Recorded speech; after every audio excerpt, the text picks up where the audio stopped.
Okay, so part one got a little long, so I decided to split this video into two parts. So this is going to be part two of our Q&A on religious epistemology, and this is going to be about faith. So as a quick review, one of the main questions that I think is interesting to think about when it comes to faith is, how can faith be rational, but in some sense go beyond the evidence?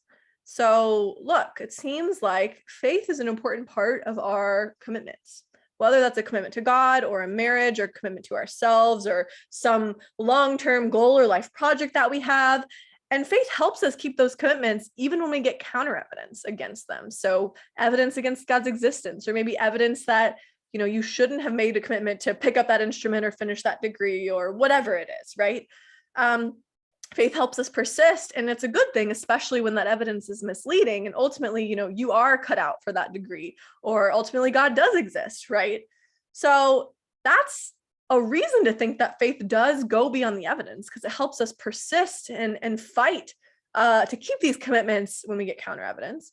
But also, I think it's natural to think that faith just isn't this irrational thing. Faith is an important part of communities. Faith is an important part of our lives. Faith isn't just a thing that we have about God. We have faith in ourselves. We have faith in our friends and family. We have faith in certain ideals, like a political ideal. You could have faith in recycling.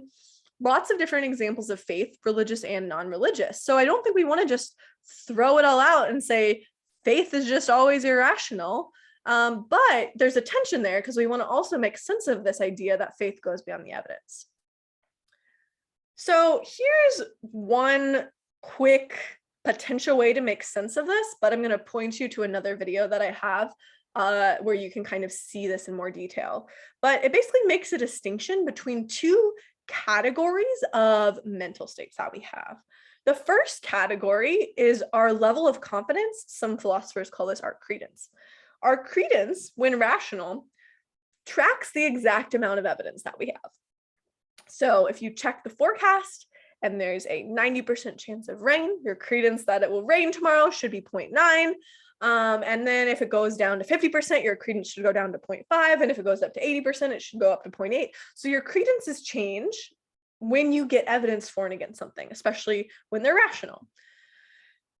So this comes in degrees. Like I said, it's a sliding scale. It's often you can measure it from 0 to 1 or from 0 to 100.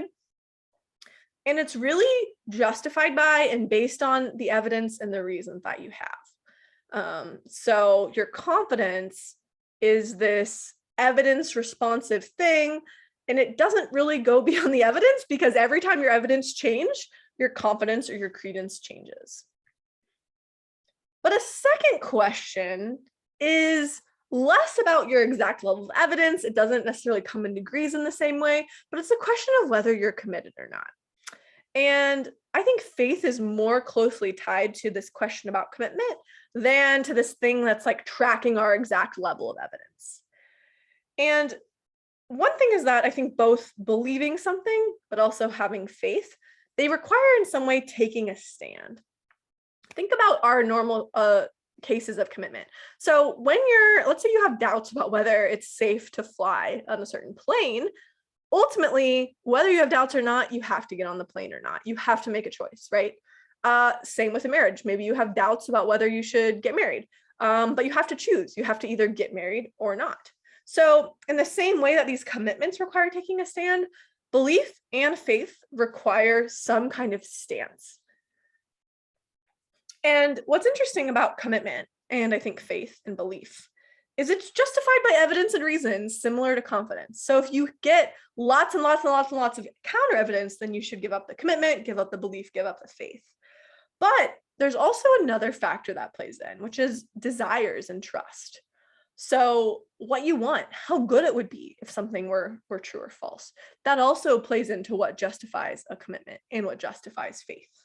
So I think by distinguishing these two different categories of mental states, we can see that there's certain mental states that just tightly track our evidence. There's others that require us to take a stand. Maybe if our evidence gets too low, then we give those up. But these can persist as our evidence moves up and moves down, because they're fixed, they're coarse-grained, and they let us stay consistent even in the changing winds of evidence. So sometimes, like I said, evidence can change our confidence levels both positively and negatively, but it doesn't change our beliefs. And I think faith is steadfast in a similar way. So I give a ton of examples of this in my other video on faith. I'll link that in the description of this one. Okay, so here's an initial question. I've given some reasons to think that faith could be rational. Is all faith rational? No. So similar to belief, sometimes beliefs are rational, sometimes beliefs are irrational. Faith is the same way. Sometimes faith is rational and sometimes it's irrational. Don't think that it's right to say that all faith is automatically rational. That's not right. Okay, so here's some examples of rational faith, or at least faith that could be rational, depending on the details. Faith that I will win my upcoming basketball game. Faith that my friend will pick me up from the airport. Or faith that my spouse is a good person or the right person to marry. These are all examples of faith that could be rational. Here's examples of faith that are almost definitely not rational. Faith that my horoscope is the answer to all my problems, or faith that my magic 8-ball always speaks the truth. So the lesson is that whether faith is rational depends on the object of faith. We shouldn't be making these blanket statements about faith's rationality, that it's always rational or that it's always irrational. No, it depends on what we have faith in. Sometimes it's rational and sometimes it's irrational. Okay. So one question is like, look, let's say the evidence is changing our credence or changing our confidence, but our belief is staying steadfast. Should evidence ever cause us to give that belief up? Absolutely. And I think this happens all the time, right? Someone tells you something and you believe them, and so then you form a new belief.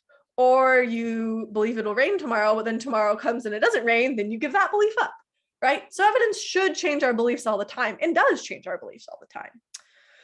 But the point is that sometimes evidence isn't super strong. Sometimes we get little bits of evidence for or against something. And especially when something is sort of at the core of our commitments, at the core of our web of belief, and it's maybe controversial. Maybe it's not like we're gonna soon get decisive evidence for or against. Sometimes those little bits of evidence can change our confidence levels, but it doesn't mean they have to change what we believe. So in the weather example we talked about, you could check the forecast. There's a 90% chance of rain tomorrow. You believe it'll rain tomorrow, and your confidence that it will rain tomorrow is 0.9, pretty high, right? Then let's say you check it again and it's 85%. You still believe it'll rain tomorrow, but your confidence goes down a little bit from 0.9 to 0.85. So your confidence level can change, but your belief remains. Here's another example. Let's say you're watching a crime show, and pretty early on, once they've kind of given the basic, here's what happened and the main suspects, you believe Smith did it. You're like, Smith did it. I just know it. So you believe Smith did it, but you're not super confident. There's a lot of evidence that maybe is still forthcoming, and there's still some pretty live suspects that could have done it. So your money's on Smith, but you're not super confident. Then as the show folds out, you see more and more clearly that given the situation, given the bits of evidence, given the eyewitnesses and whose fingerprints and whose blood were where, Smith did it. It has to be Smith. So your confidence that Smith did it goes up and up and up and up, and then Smith confesses, and then you're just super confident Smith did it. So you believe Smith did it all along, but your confidence goes up. So these examples show that your confidence can go down and your confidence can go up, but your belief can remain. And I think this is maybe not always rational, but it's clearly at least sometimes the rational response to your evidence. Okay, so this sort of leads to the question, how could faith be rational, especially in a case where you get lots and lots of counter evidence against the object of faith? So you could think about it. I don't think this is a perfect analogy. I think there are some problems with this analogy, but you could think about faith as similar to being a millionaire. So let's say you have $1 billion. If you have $1 billion, you can lose a lot of money and still continue to be a millionaire. I know this says trillion, but let's just say it said billion. I think then a millionaire would be like close to zero, honestly. But you could lose quite a bit of money and still be a millionaire, right? In the same way, if you have a lot of good evidence for something, you could lose a lot of confidence. You could get a lot of counter evidence, but still rationally have faith. It's just going to be that at a certain point, if you lose lots of dollars or lots of confidence, you won't be a millionaire anymore, or you can't rationally have faith anymore. So again, it's not saying you should keep your faith no matter what. It's not saying faith is better the more irrational that it is, but it is saying you can lose evidence. You can get some counter evidence and still be rational to continue in your faith. Okay, what's the difference between faith and belief? This is a really good question. There's at least two differences between faith and belief. The first is that faith involves desire and belief doesn't. When you believe something, all you're saying is the world is this way, or this thing is true. That doesn't mean you want the world to be that way. You might, believe your coffee's cold. It doesn't mean you like cold coffee. You might believe there's a global pandemic right now. Doesn't mean you think that's a good thing. So belief is just this thing that represents the way that the world is. Faith, I think, is different. Faith involves desire. If you say, I have faith, you'll win your upcoming marathon, but I really hope you lose. That doesn't make sense, right? And in fact, I think most of us would say you don't really have faith. Faith involves, at least on some level, a desire for the statement in question to be true. I actually have an entire video where I talk about how this applies to faith in God and go into a lot more detail. So I'll link that in the description if you're interested in, does faith in God really require wanting God to exist? I think so. I think at least on some level it does. So faith involves desire and belief doesn't. So that's one big difference between faith and belief. Oops. Another potential difference is that faith goes beyond the evidence more than belief. It doesn't necessarily seem like, maybe beliefs go beyond the evidence in some sense, like the weather example, you could get counter evidence and then, go from point 9 to point 8 or something and keep believing. But beliefs don't seem to play this super central role with respect to our life commitments in the same way that faith does. So I contend that even if beliefs do go beyond the evidence to some extent, faith goes beyond the evidence even more. Another really interesting question is, what about faith and knowledge? So remember what knowledge is. Knowledge is justified, true, ungettered belief. If knowledge is justified, true, ungettered belief, some people might reject this, some people who think knowledge should come first or whatever, but let's just say that's what knowledge is. Then knowledge is a type of believing, right? So actually the things that we've said about the difference between faith and belief might also apply to faith and knowledge. Knowing something's true doesn't require desiring it's true. Knowledge doesn't go beyond the evidence, but faith does. So if knowledge is a special kind of belief, then again, the things we said will apply. But I still think there's some really interesting questions here. One really interesting question is, let's say you know something's true. And then does it make sense to have faith that thing's true? If you know that your spouse was a great person to marry, do you still have faith that your spouse was a great person to marry? Or if you know God exists, should you still have faith that God exists? Some people say no, some people say yes. So it's kind of controversial. Some people say once you come to know, you don't really need faith. Faith doesn't really play the role that is needed. But that does seem kind of to suggest that once we get become in this better epistemic position where we know these things, then we kind of throw faith out. Faith is just this product of our non-ideal epistemic circumstances. And I don't know how I feel about that. I don't know if I really like that.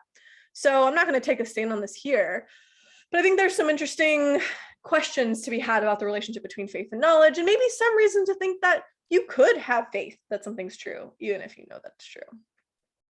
Okay.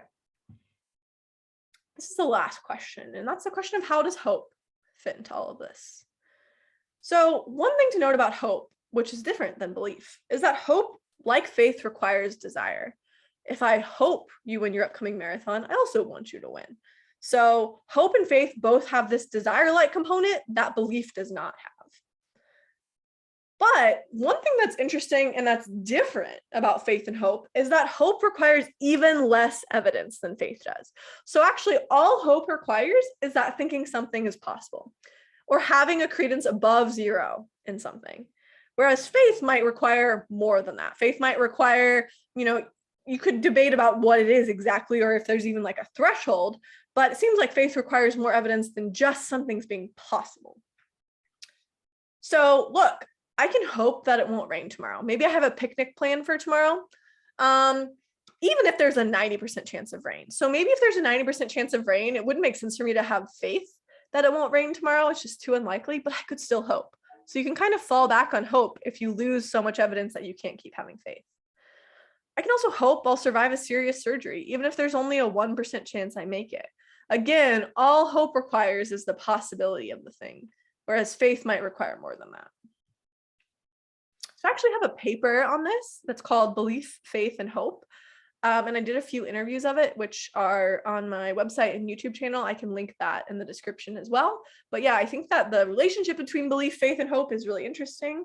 And I think it can sort of shed light on how we can keep commitments over time when we lose, on the one hand, counter evidence, but also on the other hand, when we lose desire. There might be certain cases where when you first make a commitment, you're really into it. You're kind of in this honeymoon phase, like, I can do this. This is awesome.